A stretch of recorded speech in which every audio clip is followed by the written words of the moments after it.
शहर के बड़े से बंगले में एक खुशहाल परिवार है जहां हम देखते हैं कि मॉड्यूलर किचन में जिठानी, जिसका नाम प्रियंका है, वो 4 आंच वाले गैस पर खाना बना रही है, जिसमें एक आंच पर चाय चढ़ी हुई है, एक पर टोस्ट बन रहा है, एक आंच पर ऑमलेट और एक आंच पर रोटी बन रही होती है। तभी चाय गैस पर गिर जाती है।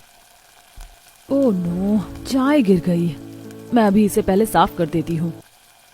वो चाय को साफ कर रही होती है। डाइनिंग टेबल पर सास, ससुर, नंद, पति, देवर सभी नाश्ते का इंतजार कर रहे होते हैं। तभी प्रियंका की नंद उसे आवाज लगाती है। भाभी, अब तक नाश्ता नहीं बना क्या? मुझे कॉलेज भी जाना है। मेरा लंच पैक हुआ भी या नहीं? अरे बहू, अब तक नाश्ता चाय नहीं बनाया है क्या? हाँ, नाश्ता तैयार है, बस अभी लेके आई। मुझे तो लगता है वो किचन ही साफ करने लग गई होगी। अपने किचन से इतना प्यार जो है उसे एक दाग नहीं लगने देती है, ना अपने किचन में और ना ही अपने अप्लायंसेस में। सभी लोग ये सारी बातें कर ही रहे होते हैं कि तभी वहां प्रियंका नाश्ता और चाय लेकर आती है। तभी उसकी सास बोलती है, बहू तो सारा दिन किचन के काम में ही लगी रहती है, सारा काम अकेले ही करती रहती है। तुम पहले सबका नाश्ता दे दिया करो, फिर सारे काम आराम से करती रहा करो। माँ जी, आपको तो पता है ना मुझे अपने किचन से कितना प्यार है। थोड़ी भी गंदगी मुझे बर्दाश्त नहीं होती है। मैं चाहती हूँ कि मेरा किचन हमेशा चमकता ही रहे। भाभी, लगता है अब आपके लिए देवरानी ढूंढनी ही पड़ेगी ताकि वो किचन में आपका हाथ बटा सके।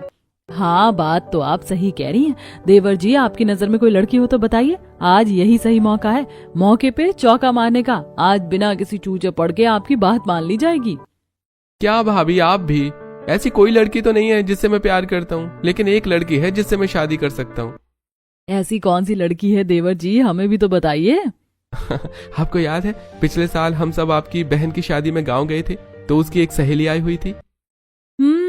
हाँ, मुझे याद है। तभी स्टोरी फ्लैशबैक में जाती है, जहां पूरा घर सजा हुआ है, मेहंदी का फंक्शन चल रहा है। कृष्णा अपनी भाभी के हाथ में मेहंदी लगा रहा है और दुल्हन मेहंदी आर्टिस्ट से मेहंदी लगवा रही है। पूरा घर मेहमानों से भरा हुआ है। तभी वहां दुल्हन की दोस्त मानसी आती है और कृष्णा की डिजाइन को देखकर बोलती है, अरे वाह, आपकी कलाकारी तो गजब की है। आप तो बहुत अच्छे मेहंदी आर्टिस्ट लग रहे हैं। भाभी को मेहंदी लगाने के बाद जरा मेरे हाथ में भी मेहंदी लगा दीजिएगा। हाँ, क्यों नहीं, जरूर। फिर वो मानसी के हाथ में मेहंदी लगाता है। कुछ समय बाद सारे फंक्शन बीत जाते हैं और शादी के बाद विदाई का दिन आता है। विदाई के बाद सभी नींद में होते हैं। तभी मानसी कृष्णा से पूछती है, लगता है आप लोग काफी थके हुए हैं। रात भर जागना पड़ा ना, इसलिए काफी नींद आ रही है। एक कप गर्मा गर्म कड़क चाय मिल जाती तो मजा ही आ जाता। बस इतनी सी बात, आप मुझे 20 मिनट का टाइम दो, मैं अभी लेकर आती हूँ। मानसी अपने घर जाती है, भैंस लगाती है और चूल्हा जलाकर चाय बनाने लगती है और वहां मौजूद सभी के लिए चाय बनाकर लाती है। चाय की सब खूब तारीफ करते हैं और प्रियंका के ससुर जी बोलते हैं, अरे वाह, ये होता है गांव की असली चाय का स्वाद। इसका तो स्वाद ही अलग है। हाँ जी, स्वाद अलग क्यों नहीं होगा, मिट्टी के चूल्हे पर जो बनी है। और ये चाय बिल्कुल ताजे भैंस के दूध से मैंने बनाई है। इससे अच्छी चाय तो मैंने आज तक कभी नहीं पी। फ्लैशबैक से सब कुछ प्रेजेंट में आता है। चाय को याद करके प्रियंका की सास मालती देवी बोलती हैं, उस चाय का स्वाद तो मैं कभी नहीं भूल सकती। अगर उस लड़की की शादी मेरे बेटे से हो जाती है तो हमें जिंदगी भर वैसी चाय पीने को मिलेगी। हमें इससे कोई ऐतराज नहीं है। पर वो गांव की लड़की है, यहाँ के तौर तरीके कैसे सीख पाएगी? क्या वो इस घर को, हम सबको समझ पाएगी? तुम भी तो गांव से ही आई थी ना, पर आज देखो तुमने कितनी अच्छी तरह से पूरा घर संभाल लिया है, कितनी मॉडर्न हो गई हो। उसे भी तुम सब सिखा देना और मुझे पता है कि तुम उसे भी इस घर के ढंग में ढाल दोगी। अच्छा ठीक है, मैं अभी उसके घर पर देवर जी के लिए बात करती हूँ। अगर उस लड़की की शादी नहीं हुई होगी तो मैं उससे आपकी शादी की बात करती हूँ। प्रियंका अपने घर वालों से मानसी के बारे में बात करती है तो पता चलता है कि मानसी की शादी अब तक नहीं हुई है और कृष्णा को रिश्ता बड़े शहर से आता है, तो लड़की वाले भी शादी के लिए मान जाते हैं और ठंड के मौसम में शादी हो जाती है। मानसी अपने ससुराल में लाल जोड़े के ऊपर स्वेटर पहने घर में आती है। वो मायके से जो भी सामान लाती है वो घर में रखे जा रहे होते हैं, जिसमें एक मिट्टी का चूल्हा भी होता है। तभी प्रियंका बोलती है, अरे ये मिट्टी का चूल्हा अंदर कहाँ लेकर आ रहे हो? ये कौन लेकर आया है? अरे ये सामान छोटी बहू रानी के दहेज के साथ आया है, जिसमें ये चूल्हा भी आया है। इस बड़ी सी हवेली के मॉड्यूलर किचन में चूल्हे का क्या काम है? एक काम करो, इसे गार्डन में रहने दो या इसे स्टोर रूम में रख दो। तभी उसकी सास मालती देवी वहां आती है। अरे बहू, ये तुम क्या कर रही हो? माँ जी देखिए ना, ये चूल्हा भी आया है सामान के साथ। यहाँ चूल्हे का क्या काम? बस मैं चाहती थी कि उसे स्टोर रूम में रखवा दूं। अभी अभी बहू घर आई है, हो सकता है उसे इसके माँ बाप ने दिया हो। तुम अभी इसे अंदर ही रखवा दो, कहीं उसे बुरा ना लग जाए। पर माँ जी, मिट्टी के चूल्हे को दहेज में कौन देता है? हो सकता है भाभी उनके यहाँ कोई रिवाज हो मिट्टी का चूल्हा देने का, इसीलिए वो ये लेकर आई हूँ। मैं भी तो उसी के गांव से आई हूँ, हमारे यहाँ तो ऐसा कोई रिवाज नहीं है। अरे बहू, तू क्यों चिंता करती है? ये चूल्हे किचन में तो नहीं जाएंगे, ये चूल्हे या तो स्टोर रूम की शोभा बढ़ाएंगे या फिर गार्डन की।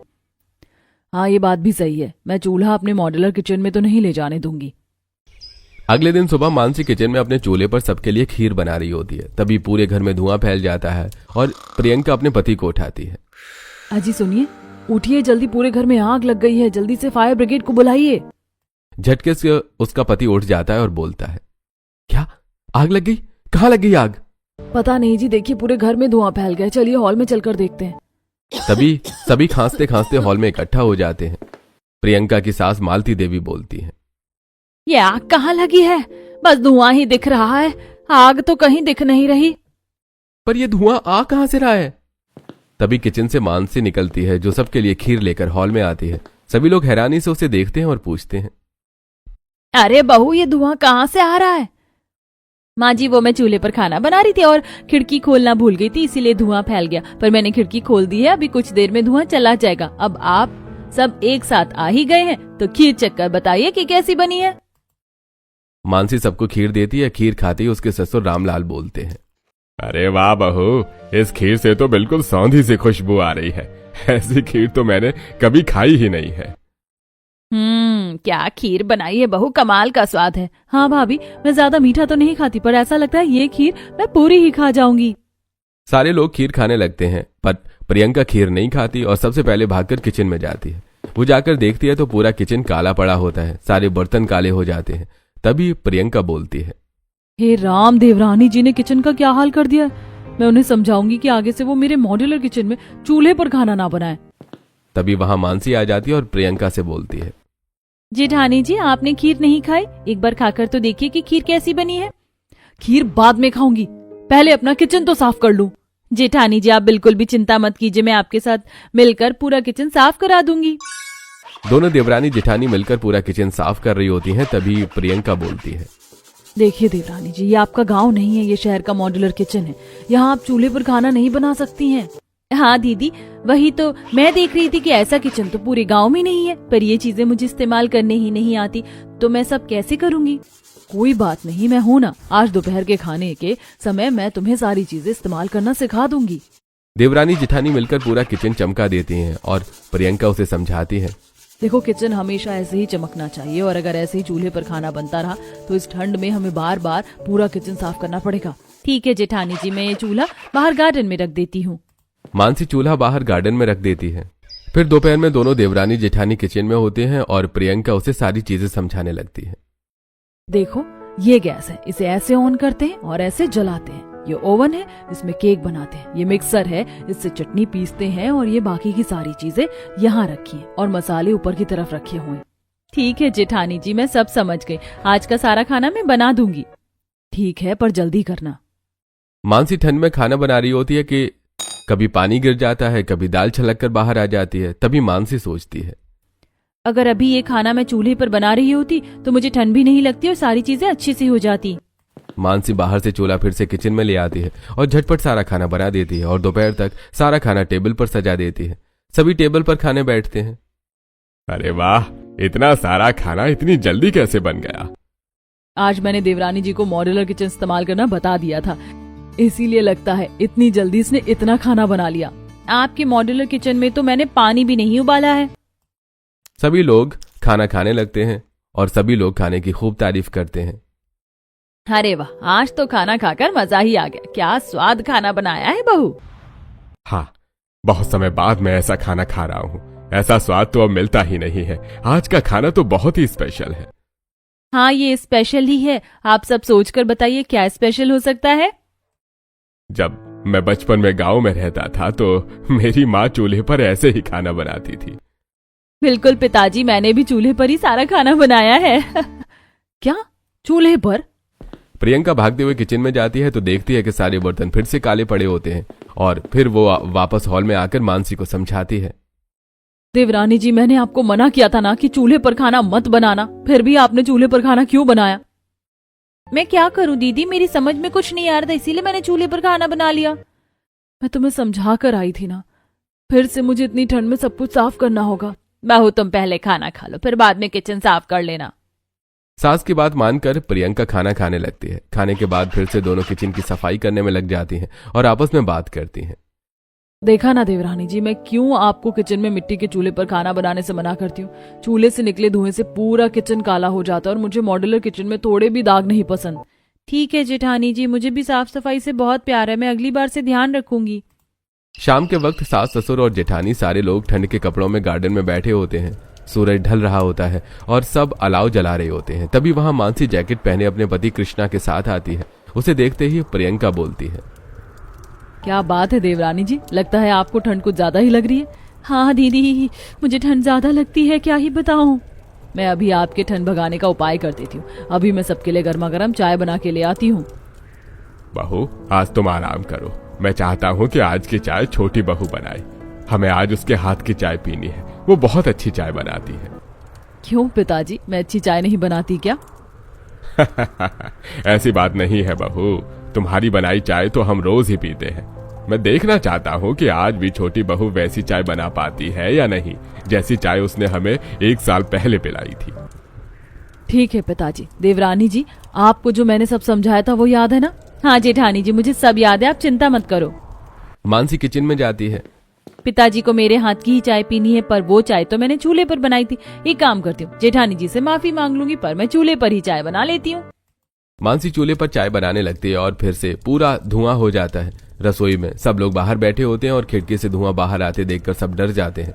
तभी प्रियंका बोलती है, लगता है देवरानी जी किचन में चाय बना रही थी और किचन में आग लग गई, हमें चलकर देखना चाहिए। प्रियंका के सास ससुर देवर और प्रियंका भाग के किचन में जाते हैं तो देखते हैं कि मानसी फिर से चूल्हे पर चाय बना रही है। तभी प्रियंका गुस्से में बोलती है, देवरानी जी, मैंने आपको कितनी बार समझाया है, आपको बात समझ क्यों नहीं आती? आपने फिर से चूल्हा जला दिया, मैंने आपको मना किया था ना। क्या हुआ बहू, इतना गुस्सा क्यों कर रही हो? माँ जी, मैंने देवरानी जी को कितनी बार समझाया है कि किचन में चूल्हा ना जलाएं, पर उनकी समझ में ही नहीं आता। क्या करूं जेठानी जी, ठंड इतनी है, इसीलिए मैंने सोचा मिट्टी के चूल्हे पर ही चाय बना लूं, इससे ठंड भी कम लगती है और खाना भी पकता रहता है।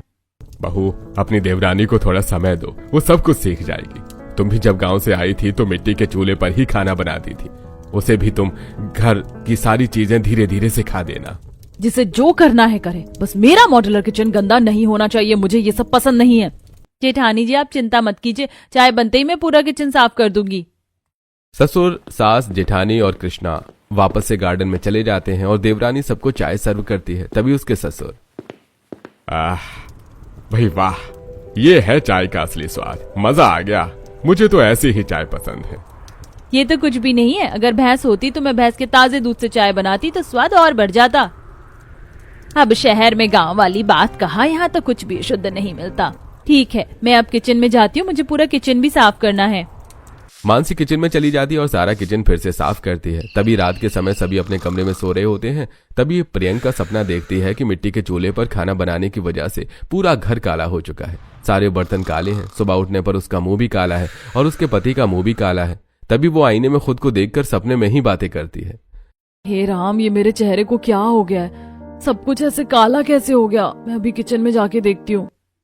वो भागते हुए किचन में जाके देखती है तो देवरानी 10 मिट्टी के चूल्हे पर खाना बनाते हुए उसे देखकर हंस रही होती है और उसे देखती है और बोलती है, जेठानी जी आपके इस मॉड्यूलर किचन के सारे बर्तन अब मैं बाहर फेंकवा दूंगी, अब खाना सिर्फ चूल्हे पर ही बनेगा। अब देखो मैं क्या करती हूँ, अब ये मिक्सर भी नहीं रहेगा, सिलबट्टा रहेगा और मैं फ्रिज भी नहीं रहने दूंगी, फ्रिज की जगह सिर्फ मिट्टी का मटका होगा।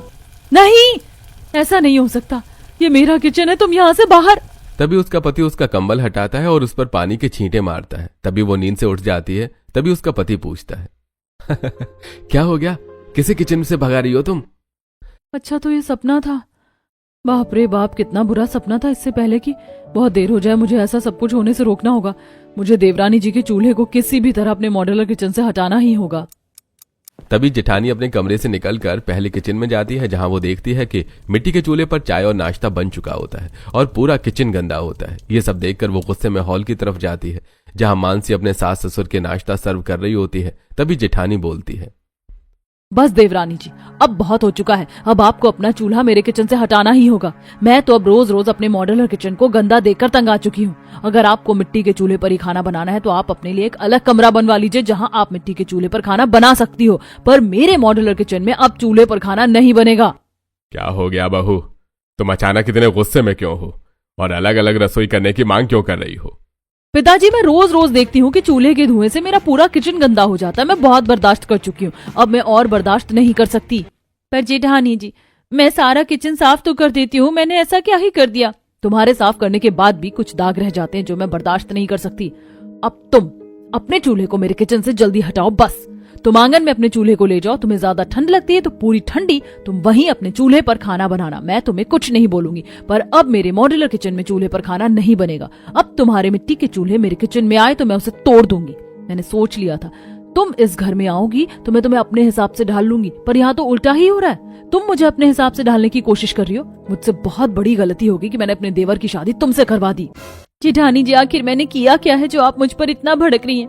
मैं तो बस सबको अच्छा खाना खिलाना चाहती थी। आप देखिए ना, माँ जी, पापा जी को, ननद जी को मेरे चूल्हे पर बनाए खाना कितना पसंद है। तुम्हारे आने से पहले भी सभी मेरे गैस पर बने खाने को ही खाते थे, वो भी स्वादिष्ट ही होता था। उस वक्त भी मैं अच्छा खाना बनाती थी और सब तारीफ ही करते थे। बस अपना चूल्हा मेरे किचन से हटा दो। इतना बोलकर प्रियंका वहां से चली जाती है। तभी देवरानी चुपचाप बाहर ही बैठी होती है। तभी उसकी सास वहां आती है और पूछती है, बहू, तुम किचन में जाकर अपनी देवरानी की मदद क्यों नहीं करती? यहाँ अकेली क्यों बैठी हो? माँ जी, जेठानी जी आज कुछ ज्यादा ही गुस्से में लग रही हैं। मैं अगर अभी किचन में गई तो फिर से सुनाने लग जाएंगी। ऐसी बात नहीं है बहू, वो तुमसे गुस्सा नहीं है। तुम्हारी जेठानी तुम्हें बिल्कुल अपनी बहन की तरह मानती है। पर जेठानी जी ऐसा क्यों करती हैं? बहू, उसके कोई बच्चे नहीं है ना, इसीलिए अपने किचन को ही अपना बच्चा मानती है। इसीलिए वो अपने किचन को अपने बच्चे की तरह संभाल कर रखती है। उसके किचन में थोड़ी सी भी दाग लग जाए ये उसे कभी बर्दाश्त नहीं होता। वो दिल की बहुत अच्छी है। माँ जी, मेरे लिए भी तो चूल्हा मेरी जान से भी ज्यादा प्यारा है। मुझे चूल्हे पर खाना बनाना अच्छा लगता है। चूल्हे का खाना कितना टेस्टी होता है और सभी को मेरे हाथ का खाना भी कितना पसंद है। देखो बेटा, तुम भी इस घर की बहू और वो भी इस घर की बहू है। मैं नहीं चाहती कि इस चूल्हे की वजह से दोनों बहुओं में कोई मनमुटाव हो, इसीलिए मैं तुम्हें समझा रही हूँ और मैं उसे भी समझा दूंगी। एक ही किचन में गैस पर खाना बन सके और मिट्टी के चूल्हे पर भी खाना बन सके, ऐसा हम कुछ इंतजाम करेंगे। कुछ समय बाद दोपहर में सब खाना खाने के लिए बैठते हैं और प्रियंका सबको खाना सर्व करती है। तभी उसके ससुर जी उससे बोलते हैं, बहू, बहुत दिन से हम सब कहीं घूमने नहीं गए, आज कहीं घूमने चलते हैं, क्या ख्याल है? हाँ पिताजी, मुझे भी अपने किचन के लिए कुछ चीजें लेनी है तो मैं वो भी ले लूंगी। हाँ बहू, ये सही रहेगा। तो आज हम बर्तन बाजार चलते हैं। कुछ समय बाद सास ससुर और प्रियंका स्वेटर, शॉल और जैकेट पहनकर बाजार जाने के लिए निकल पड़ते हैं। बर्तन बाजार पहुंचते ही उसके ससुर एक दुकान पर पहुंचते हैं और उनसे पूछते हैं, अरे भाई साहब, आपके पास ऐसा कुछ है क्या कि एक ही किचन में चूल्हे और गैस दोनों पर खाना बने तो बर्तन भी गंदे ना हो और सारा धुआं भी घर के बाहर चला जाए? हाँ चाची जी, ये देखिए, ये ऑटोमेटिक चिमनी है जो आप अपने किचन में लगा सकते हैं। इससे सारा धुआं एक ही बटन दबाने से बाहर चला जाएगा। बहू, ये काफी अच्छा है। इससे तुम दोनों बहुएं साथ में एक ही रसोई में खाना बना सकती हो। बर्तन भी काले नहीं होने होंगे और धुआं भी नहीं होगा। बोलो, क्या कहती हो? नहीं पिताजी, मैं अब नहीं चाहती कि देवरानी जी मेरे किचन में अपना चूल्हा ले आए और फिर से कोई मुसीबत हो। मुझे ये सब नहीं लगवाना अपने किचन में। हाँ ठीक है बहू, जैसी तुम्हारी मर्जी। वो लोग बर्तन बाजार से कुछ बर्तन खरीदते हैं और फिर मॉल से कुछ कपड़े खरीदने चले जाते हैं। शाम को वो घर लौटते हैं। तभी उसके ससुर रामलाल बोलते हैं, आज तो काफी शॉपिंग हो गई। अब इस समय इतनी ठंड में कुछ अच्छा गर्मा गर्म खाने को मिल जाए तो मजा ही आ जाए। ठीक है पिताजी, मैं अभी कुछ बना के लाती हूँ। तब ये प्रियंका किचन में जाती है और खाने की तैयारी करने लगती है। तभी उसके सास ससुर बालकनी से मानसी को ठंड में खाना बनाते और कांपते हुए देखते हैं। तभी वो प्रियंका को आवाज लगाते हैं, प्रियंका बहू, जरा इधर तो आना। प्रियंका किचन से निकल के उनके पास आती है। क्या हुआ माँ जी, आपने मुझे बुलाया? हाँ बहू, वो देख तुम्हारी देवरानी कैसे ठंड में आंगन में कांप कर हमारे लिए खाना बना रही। उस बेचारी की क्या गलती है? वो बस हमें अच्छा खाना ही तो खिलाना चाहती है, इसीलिए इतनी ठंड बर्दाश्त कर रही है। पर माँ जी, वो फिर से चूल्हा लेकर किचन में आई तो मेरा पूरा किचन गंदा हो जाएगा और सारे बर्तन काले हो जाएंगे। बेटी, वो तुम्हारी किचन साफ करने में मदद भी तो करती है ना। इतनी ठंड में तो बेचारी बस हमारे लिए ही तो खाना बना रही है। अगर तुमने अपनी जिद नहीं छोड़ी तो जल्दी इस घर में 2 रसोई हो जाएंगी, जो हम बिल्कुल नहीं चाहते हैं। दो रसोई तो मैं भी नहीं चाहती पिताजी, पर मैं अपना किचन भी गंदा नहीं करना चाहती। तो तुम चाहती हो कि इस ठंड में ऐसे कांपते हुए सबके लिए खाना बनाए।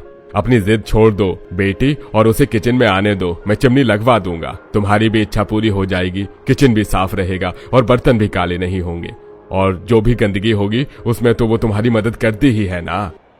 ठीक है पिताजी, आपकी बात समझ गई। अब मुझे ना चाहते हुए भी वो करना होगा जो मैं नहीं करना चाहती। प्रियंका अपनी देवरानी के पास जाती है और उससे पूछती है, देवरानी जी, आपको ठंड भी लग रही है? ठंड तो बहुत है जेठानी जी, पर इस चूल्हे की आग से मुझे थोड़ा ठीक लग रहा है। पर आप तो बहुत ज्यादा कांप रही हैं, ऐसे तो आपकी तबीयत बहुत ज्यादा बिगड़ जाएगी। चलिए आप चूल्हा लेकर किचन में चलिए। पर आपकी रसोई काली पड़ गई तो? अब आपको खुले आसमान के नीचे ठंडी हवा में खाना बनाने की कोई जरूरत नहीं है, आप बस अभी जल्दी से अंदर चलिए। अगले दिन सुबह उसके ससुर जी किचन में चिमनी इंस्टॉल करवा देते हैं और दोनों जेठानी और देवरानी साथ में खाना बना रही होती हैं। देवरानी चूल्हे पर खाना बना रही होती है और जेठानी गैस पर। वो दोनों आपस में बात करती हैं। देखना आज कैसे सब लोग मेरे खाने की तारीफ करते हैं। नहीं जेठानी जी, सबको चूल्हे पर बने खाने का स्वाद ही पसंद आता है, तो सभी मेरे खाने की तारीफ करेंगे। अच्छा, देखते हैं क्या होता है। दोनों खाना बना ही रही होती हैं, पर किचन में पूरा धुआं फैल जाता है और चिमनी से भी कुछ काम नहीं बनता, क्योंकि देवरानी जमीन पर बैठकर खाना बनाती है। प्रियंका उदास मन से सास ससुर के पास जाती है। पिताजी, इस चिमनी से तो कोई फायदा नहीं हो रहा। आज भी पूरे किचन में धुआं फैल गया, सारा किचन खराब हो गया है। बहू तुम परेशान मत हो, मुझे पता है कि तुम्हारे लिए तुम्हारा किचन कितना जरूरी है। मैं अभी एक आर्किटेक्ट को बुलाता हूँ, अब शायद वही कुछ इसमें मदद कर सके। ठीक है पिताजी। कुछ समय बाद घर में एक आर्किटेक्ट आता है। वो सारी किचन को अच्छे से चेक करता है और अपना सुझाव देता है। देखिए, चूल्हे का धुआं बहुत ज्यादा तेज होता है और अगर जमीन पर बैठकर खाना बनाया जाए तो ये पूरे घर में फैल सकता है। तो खिड़की के पास एक स्लैब पर चूल्हे को रखकर खाना बनाया जाए और वहां एक एग्जॉस्ट फैन लगा दिया जाए, तो धुआं सीधे खिड़की से निकल जाएगा, रूम तक नहीं पहुंचेगा। अरे आपको जैसा ठीक लगे, बस यहाँ कोई धुआं ना हो इसका ध्यान रखिएगा। आर्किटेक्ट के हिसाब से सारी चीजें की जाती हैं। स्लैब बनाया जाता है और एग्जॉस्ट फैन भी लगा दिया जाता है और चूल्हे की खिड़की पर रख देते हैं। तभी वहां ससुर जी बोलते हैं, बहू अब तुम जमीन पर बैठकर खाना नहीं बनाओगी, तुम खड़े होकर भी किचन में आराम से खाना बना सकती हो। तुम्हें अब परेशानी भी नहीं होगी और धुआं पूरे घर में भी नहीं फैलेगा और किचन भी साफ रहेगा। ठीक है पिताजी, जब आप लोग मेरे लिए इतना सब कर सकते हैं तो मैं आप लोगों के लिए इतना बदलाव तो कर सकती हूँ। क्यों बड़ी बहू, तुम्हें तो कोई दिक्कत नहीं है ना? नहीं माँ जी, मुझे कोई दिक्कत नहीं है। मैं भी चाहती हूँ कि मैं भी देवरानी जी के साथ मिलकर काम करूँ, जिससे घर में कोई परेशानी ना हो, सारे लोग खुश रहें। आखिर हम दोनों ही बस आप सबको खुश देखना चाहते हैं। दोनों बहुएं अब खुशी खुशी साथ में किचन में खाना बनाती हैं और टेबल पर सास ससुर नंद जेठ देवर सभी बैठे होते हैं। देवरानी जिठानी मिलकर सबको खाना सर्व करती हैं। तभी उसकी नंद बोलती है, वाह भाभी, आज तो खाने में मजा ही आ गया। आप दोनों का तो जवाब ही नहीं है। हाँ बहू, चूल्हे पे बने खाने में सौंधापन है और स्वाद तो है ही, पर गैस पर बने खाने का स्वाद भी लाजवाब है। और सबसे जरूरी है इस खाने में हमारी दोनों बहुओं का प्यार, जो इसे और भी लजीज बनाता है। तुम दोनों ने मिलकर बहुत ही अच्छा खाना बनाया है बहू। बस तुम दोनों मिलकर इस घर को हमेशा ऐसे ही जोड़े रखना। प्रियंका और मानसी दोनों खुशी से एक दूसरे की तरफ देखती हैं और प्रियंका को अपनी गलती का भी एहसास होता है और वो मानसी से माफी मांगती है। पिताजी, ये सब कुछ बस आप दोनों के सपोर्ट की वजह से ही हो पाया। और देवरानी जी, मैंने आपको बहुत बुरा भला कहा, उसके लिए आप मुझे माफ कर दीजिए। नहीं जेठानी जी, आप मुझसे बड़ी हैं और मैंने गलती की थी, इसीलिए आपने मुझे बस समझाया, इसीलिए मुझे कोई शिकायत नहीं है। और आप मेरी बड़ी बहन जैसी हैं, अपने परिवार के लोगों से कैसी शिकायत करना। सभी लोग खुशी खुशी डाइनिंग टेबल पर खाना खाते हैं और हंसते हैं। दोनों बहुएं एक दूसरे की तरफ देखकर मुस्कुराती हैं।